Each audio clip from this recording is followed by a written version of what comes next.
امام عمر جعفر رسول مردی اس واقعے کے بیان کے بعد ایسے ایسے شاندار لطائف بیان کیے اور ایسے ایسے شاندار نکات اس واقعے سے نکالنے کے کمال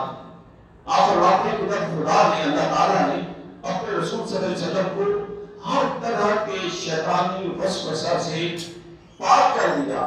اور وہ شیطانی وسوسہ جو بتقاضۂ بشریت ہر بشر کے ساتھ اللہ نے جوڑا ہے، جو تقاضۂ بشریت ہر بشر کے ساتھ اللہ تعالیٰ نے جوڑا ہے، اس تقاضۂ بشریت کے تحت جو عوارف جو معاملات بشری ملکیت کے ہو سکتے ہیں جس میں آلائش ہے، اب حضور کی ذات ہے، آپ انسان کے لیے بشری کے وارث کی بات ہوگی تو ہم خود پر بات کریں گے گناہ معصیت، لیکن چونکہ نبی کی بات ہے اور پھر نبیوں میں بھی سرور میں اختیار کی بات ہے تو جو الفاظ آپ کو شہرانہ شان نہیں ہے وہ الفاظ کوئی بھی مناسب ہے، لیکن میں مفہوم بیان کرنے کے لیے بتا رہا ہوں کہ وہ ہر انسان کے دل کے ساتھ جو اللہ نے حصے جوڑا ہے وہ حصہ انسان کو وسوسوں میں مبتلا کرتا ہے، معصیت میں مبتلا کرتا ہے، گناہوں میں مبتلا کرتا ہے، آلائشوں میں مبتلا کرتا ہے۔ یہی وجہ ہے کہ ہمارے اندر سے ہمارے خلاف ایک تحریک اٹھتی ہے، ہمارے خلاف سے مراد کا کہ ہم یہ جانتے ہوئے کہ یہ کام ٹھیک نہیں ہے، مگر ہم یہ جانتے ہوئے بھی اپنے ہاتھوں سے، اپنی قوت سے، اپنی آنکھوں سے، اپنے پاؤں سے چل کے، اپنے روپئے کو خرچ کر کے، اپنی طاقت کو استعمال کر کے وہی گناہ کرتے ہیں جس کے بارے میں ہم جانتے ہیں کہ یہ غلط بات ہے۔ یہ کیوں ہوگا؟ یہ اس لیے ہوتا ہے کہ ہمارے دل کے ساتھ ایک حصہ جوڑ دیا گیا ہے جو ہمیں مجبور کرتا ہے، اور یہی تو چیلنج ہے کہ جب وہ اندر سے ہمیں مجبور کرے تو ہمیں اپنی شعوری قوت کے ساتھ اس کو بیلنس کر کے دبا دینا۔ کل دین کا یہ مقصد ہے، کل تزکیہ اور تزکیہ نفس یہی کچھ ہے، کل تقویٰ کا مقام صرف اسی پر ہے۔ ہر وقت ہر کوئی گناہ گار نہیں ہوتا، یہ بات صرف نشیدہ ہے،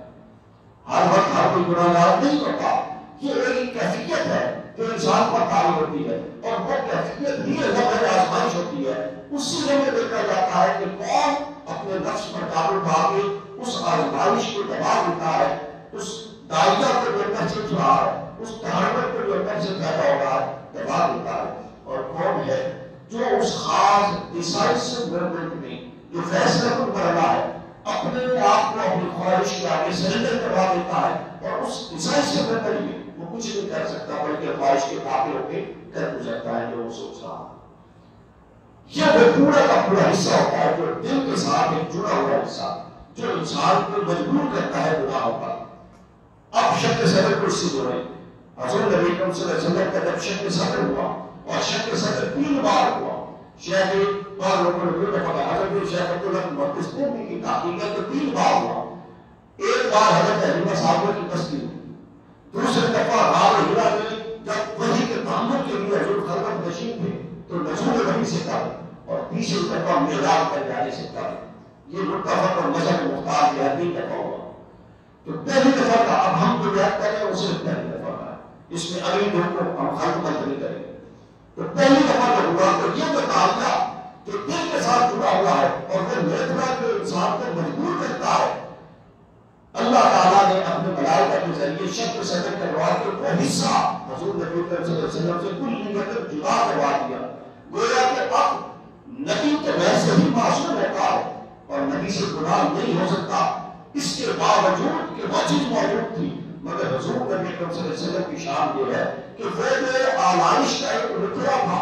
جو مجبور اور متوجہ کر سکتا تھا، جو رحمت دلا سکتا تھا، اللہ نے یوم اول آپ کی بلوغت سے قبل اس کو آپ کی جسد سے جدا کر دیا، گویا کہ اس کے جدا ہونے سے مراد یہ ہے کہ آپ کے پوری کی پوری شخصیت کے اندر، سیرت مبارکہ کے اندر، افکار و نظریات کے اندر کہیں پر کسی ادنا آلائش کا ہونا تو بہت بڑا وقت ہے، تصور بھی کرنا گناہ ہے اور تصور بھی نہیں کیا جا سکتا۔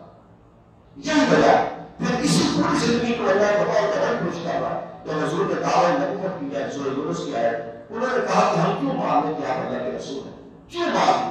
تو پہلا کوئی معجزہ نہیں تھا، پہلا کچھ نہیں تھا، بلکہ پہلا کیا تھا؟ وہ بے مثال سیرت کی میں حضور نے فرمایا فقط لبثت فیکم عمرا من قبلہ افلا تعقلون، کیا تم عقل نہیں رکھتے؟ میں نے تمہارے ساتھ 40 سال گزارے ہیں، 40 سال کے 40 سالوں کے دن اور راتیں کہیں کسی عمل میں ایک میری ذات کا نقص، ایک میرے سامنے لاؤ، میں اپنے کام سے دستبردار ہو جاؤں۔ وہ کیوں نہیں لا سکے؟ اس لیے نہیں لا سکے چونکہ وہ بالکل مبرہ، ہر چیز سے مبرہ اور تمام علائجوں سے مبرہ اور برا اور برا البرا اور برا البرا کی ذات مبارکہ تھی۔ یہ نقطہ بیان کیا ہے جس کی میں نے وضاحت کی شیخ عمر شاہ الدین سہروردی۔ اس کے بعد آپ فرماتے ہیں کہ کتنا خوبصورت کے بیان ہے، اس شک صدر کا واقعہ بیان کر کے حضرت امام عمر شاہ الدین سہروردی نے کہ اس سے معرف نکالنے ہے کمال ہے۔ دوسرا نقطہ جو ملاحظ کرتے ہیں، میں تھوڑی تقسیم کر رہا ہوں، ان کی ایک شکل ہے۔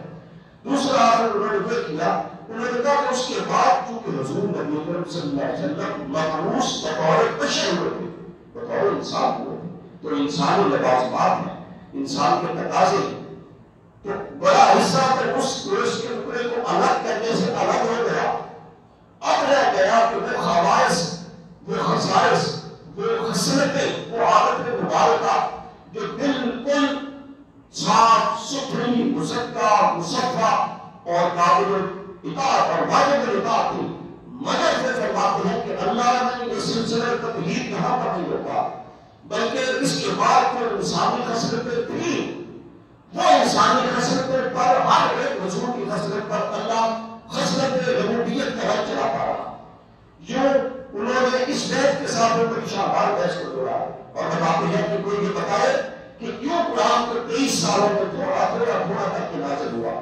اس کی وجہ یہ تھی کہ جب تک ایک معاملہ پیش ہوتا تھا اور رسول نبی صلی اللہ علیہ وسلم اپنی سیرت المطہرہ کے مطابق اس معاملے کو تبدیل فرماتے تھے، اس معاملے پر اللہ کی آیت نازل ہو جاتی تھی، تو گویا جو خواص رسول بتقاضۂ بشریت خصوصیت رہ گئی تھی، اس پر اللہ آیت قرآن کا رنگ چڑھا کر اس کو اور بلند کر دیتا۔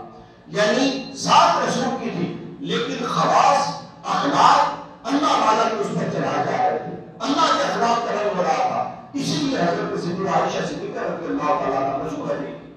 پوچھا گیا کہ حضور صلی اللہ علیہ وسلم باہر سے کوئی لوگ آئے تھے، انہوں نے ملاقات نہیں کی تھی، انہوں نے کہا بتائیں کہ حضور کا اخلاق کیسا تھا، تو آپ نے فرمایا کان خلقہ القرآن،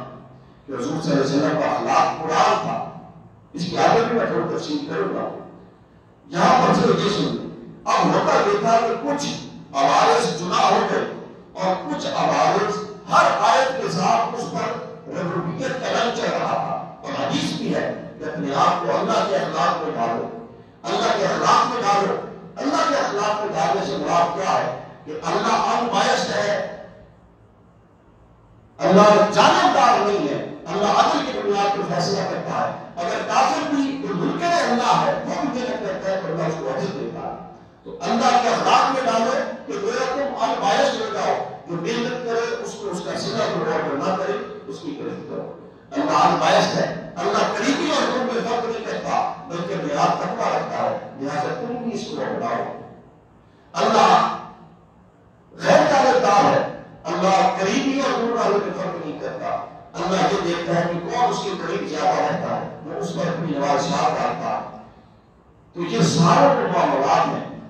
اخلاق اپناؤ۔ اللہ رزاق ہے، اللہ رزق دیتا ہے، ان کو بھی دیتا ہے جو اس کو مانگتے ہیں اور ان کو بھی دیتا ہے جو اس کو نہیں مانگتے، تو لہٰذا تم ان کو بھی دو جو تمہارے ساتھ اچھے تعلق میں ہیں اور ان کو بھی دو جو تمہارے ساتھ برے تعلق میں ہیں۔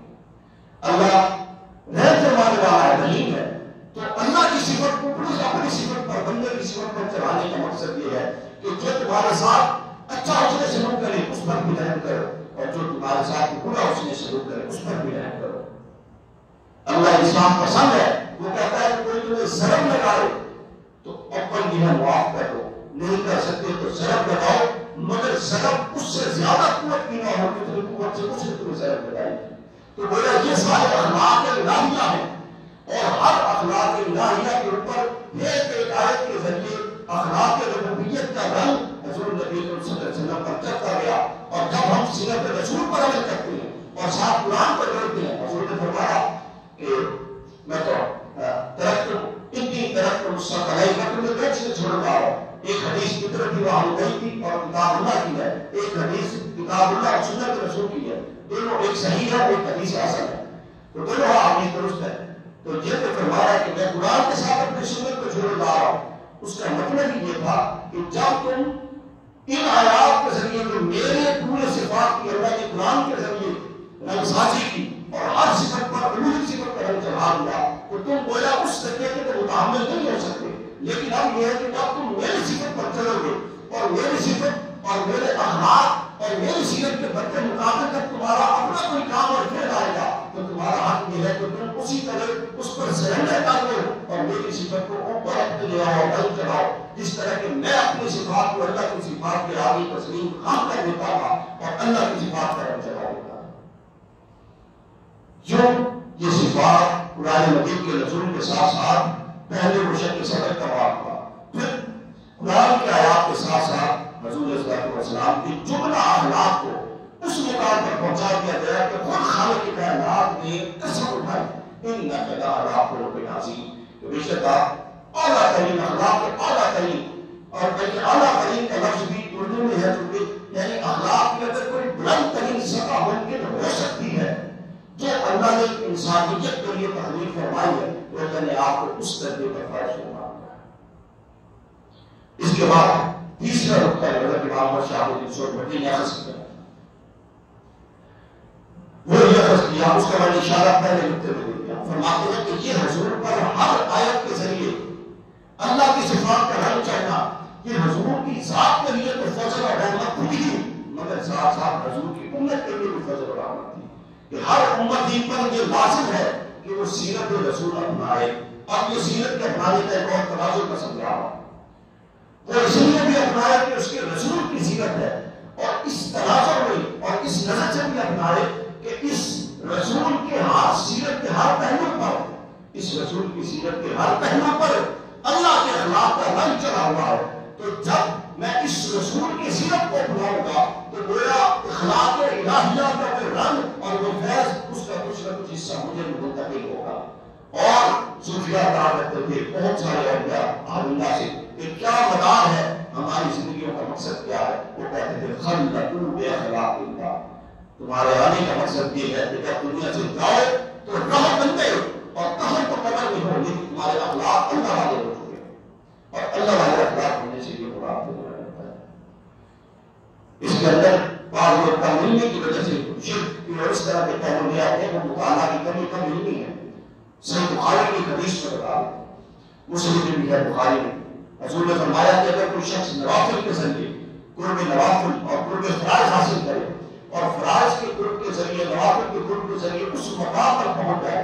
تو پھر اللہ اس کو محبوب بنا دیتا ہے. اور جب محبوب بنا دیتا ہے تو اگلے الفاظ میں اللہ فرماتا ہے کہ پھر ہاتھ اس کا ہوتا ہے جس سے وہ بندہ پکڑ رہا ہوتا ہے مگر اس ہاتھ کے اندر طاقت بننے کی نہیں ہوتی بلکہ میری ہوتی ہے. چونکہ قرب نوافل اور قرب فرائض نے اس کو اس مرتبے پر فائز کر دیا تھا کہ اب اس کے اندر سے اس کی اپنی خصلت نکل گئی، خصلت رسول کا رنگ چڑھ گیا اور خصلت رسول پر خصلت الہیہ کا رنگ ہے تو گویا گرفت جب اس کی ہوتی ہے تو وہ حقیقتاً گرفت اللہ کی ہوتی ہے.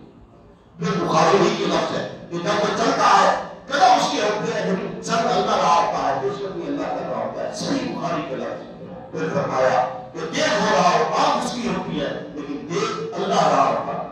اس کا مطلب یہ نہیں کہ اس کی آنکھ اللہ کی آنکھ کر گئی، نہیں، اس کا مطلب یہ ہے کہ اپنی سیرت سازی کے ذریعے اس درجے پر آ چکا ہوتا ہے کہ گویا اس کا دیکھنا اتنا پیور ہو گیا ہے، امپیورٹی سے اتنا نکل گیا ہے، ذاتی مفادات سے اتنا بالا تر ہو گیا ہے کہ اللہ کیا دیتا ہے کہ اب اس کا دیکھنا ایسی ہے جیسے ہو رہا دیکھنا. بے شمار مقامات قرآن میں پڑھے پڑے اطیعوا الرسول واطیعوا اللہ، اطیعوا اللہ واطیعوا الرسول اور اطیعوا الرسول فقط اطاع اللہ. رسول کی اطاعت کرو یہی اللہ کی اطاعت ہے. چونکہ رسول کا سراپا دیکھنے میں رسول کا سراپا ہے مگر وہ سر سے پاؤں تک سیرت الہیہ میں اور اخلاق الہیہ میں جھکا ہوا ہے تو گویا اس کا دیکھنا ایسے ہی ہے جیسے اللہ کا دیکھنا اور اس کو پکڑنا اور اس کی اطاعت ایسے ہی ہے جیسے اللہ کی اطاعت. اور جہاں پر اور بھی معارف ہے لیکن ہم اس کو آگے لے جائیں گے. آخری بات امام ابن تیمیہ کے حوالے سے میں بتا رہا ہوں. امام ابن تیمیہ نے الصارم المسلول میں بیان کیا اسی ضمن میں آپ فرماتے ہیں علامہ ابن تیمیہ کہ لا یجوز جہاں سے جملہ شروع کیا اس آیت کی تفسیر بیان کر رہے ہیں ومن یطیع الرسول فقد اطاع اللہ. اس آیت کی تفسیر فرماتے ہیں کہ اگر کوئی تکذیب نہ اپنی اللہ اس کے رسول کے مابین فرق کرے، کوئی نافرمانی نہیں اللہ اس کے رسول کے مابین فرق کرے، وہ فرماتے ہیں یہ جائز نہیں ہے کہ اللہ اس کے رسول کے مابین اطاعت کا فرق کیا جائے، اللہ اس کے رسول کی نافرمانی کو الگ الگ قرار دیا جائے، اللہ اس کے رسول کی فرما برداری کو الگ الگ قرار دیا جائے۔ یہ شرع کو کہتے ہیں ٹیکنیکلی درست ہی نہیں، جائز ہی نہیں، چونکہ رسول کی جو فرما برداری ہے وہ باقی نظر میں اللہ ہی کی فرما برداری ہے، چونکہ اسی لیے لاریت کہ اللہ کا نمائندہ آیا، جو رسول کی اطاعت ہے وہ باقی نظر میں اللہ کی اطاعت ہے، جو رسول سے نافرمانی ہے، رسول سے بغض ہے، وہ اللہ سے بغض ہے، جو رسول کو تکلیف دینا ہے وہ ایسے ہے جیسے اللہ کو تکلیف دینا۔ کیوں؟ چونکہ رسول کی پوری زینت اللہ کے اخلاق سے رنگی جا چکی ہے، اور رسول صلی اللہ علیہ وسلم کے پورے خصائل، شمائل اور آپ کی عطاء مبارکہ اللہ کی سیرت میں اور اللہ کے خصائل میں اور اللہ کی صفات میں ان کے اوپر تشریح صفات مخلوق ہو گئی ہے اور ان کی صفات غالب ہو گئی ہے۔ یہی وجہ ہے کہ اللہ تعالیٰ نے آپ کے اخلاق کی بھی قسم اٹھائی اور آپ کے پورے وجود کو عالمی انسان کے سامنے پیش کیا کہ فقط اگر اس کو فی کو عمر میں کر لیں۔ 40 سال ہمارے وہاں گزارے ہیں، اس کے باوجود بھی اگر سمجھتے ہو کہ میں اور انسان ہوں پھر بے شک میری بات نہ مان۔ تو یہ وہ لطاف تھے جو اس آیت کے ضمن میں حضرت امام احمد شاہ ولی صحبتی نے بیان فرمائے۔ ابھی ہم نے پورن بات کی آیت وضاحت کی ہے، انشاءاللہ اللہ کو منظور ہوا تو اگلے جمعہ کو مبارک اس کو مکمل کریں۔ وما علینا